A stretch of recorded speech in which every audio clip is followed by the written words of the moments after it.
Yeah, yeah. Wow. Assalamualaikum warahmatullahi wabarakatuh. Kembali lagi saya Mariska Lubis dan kita di BRM Channel, Berani untuk Indonesia, bercinta dan rindu untuk Dendari Mariska. Kali ini saya mau bicara soal untuk rakyat. Kayaknya itu sebuah kata yang mudah sekali diucapkan. Untuk rakyat, untuk rakyat, untuk rakyat. Dan kalau dipikirkan, benar nggak untuk rakyat? Sekarang kita bicara soal anggota dewan deh, yang merupakan wakil dari rakyat sendiri. Saya ingin bertanya sebetulnya kepada para anggota dewan ini, yang mana yang lebih penting, rakyat atau partai? Kalau memang rakyat yang lebih penting, maka ketika berkoar dan bersuara untuk rakyat, maka semestinya berani menjaga kebenaran ucapan itu, bukan hanya sekedar bualan, sekedar janji-janji saat minta rakyat untuk dipilih. Itu fakta dan kenyataannya, ketika banyak masalah dan kemudian banyak yang tidak setuju, rakyat yang tidak setuju, mana ada yang mau mengajak musyawarah rakyat? Ada nggak yang mau datang dan bicara dengan rakyat? Toh ketika mau berkoar sekeras apapun, sehebat apapun, itu tetap juga ketika partainya kemudian bertentangan dengan kemauan rakyat, nggak bisa apa-apa juga, nggak ada yang dilakukan. Terus untuk apa? Sebenarnya posisinya rakyat di mata para politikus, para anggota dewan terhormat, para pejabat ini apa sih? Toh sumpah yang dilakukan pun ketika diangkat jabatannya, sumpahnya terhadap negara, bangsa, dan rakyat, bukan terhadap partai ataupun terhadap pemerintah. Jadi sebenarnya maunya apa? Dan di sini juga memang menurut saya ada kesalahan dari kita sebagai rakyat juga. Kita terlalu mudah percaya dengan janji-janji bualan, di mana pesta demokrasi rakyat buat saya menjadi pasar bualan dan janji-janji untuk rakyat.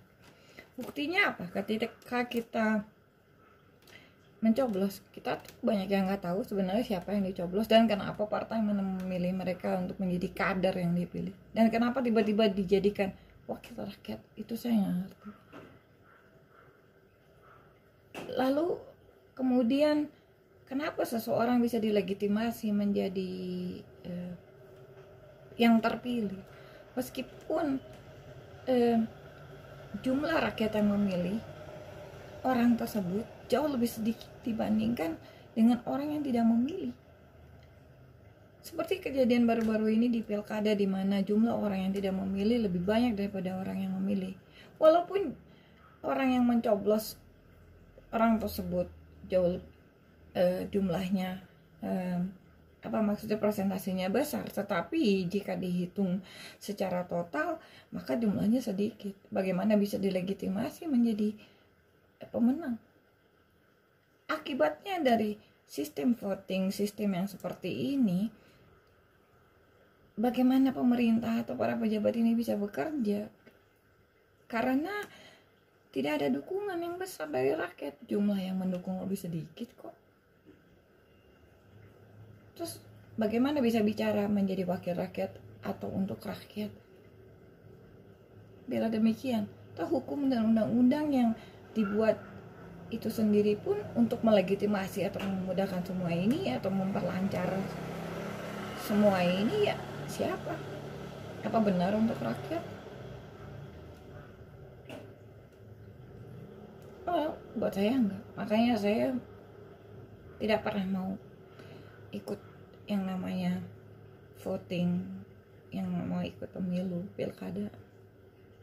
bukan karena saya tidak memiliki pilihan, tetapi karena saya punya pilihan.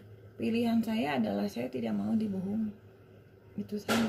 Nah sekarang kalau memang benar untuk rakyat, mau gak kita sama-sama berhenti dulu voting, kita musyawarah, duduk sama-sama berjiwa besar, satukan dulu tujuan, satukan dulu visi, ajak rakyat benar-benar untuk bicara. Jangan kemudian memutuskan seolah-olah ini adalah suara rakyat untuk rakyat dan lain sebagainya. Mau gak? Jangan hanya datang kepada rakyat ketika minta untuk didukung, untuk dipilih. Tetapi ketika ada banyak masalah yang terjadi, kenapa nggak mau musyawarah dengan rakyat? Kenapa nggak mau? Mana yang lebih penting? Partai, pemerintah, negara, bangsa, rakyat? Mana yang lebih prioritas? Dan yang saya mau tahu adalah di mana sebenarnya posisi rakyat. Apakah benar pemegang kekuasaan tertinggi di negara ini, atau itu pun hanya sekadar bualan? Assalamualaikum warahmatullahi wabarakatuh.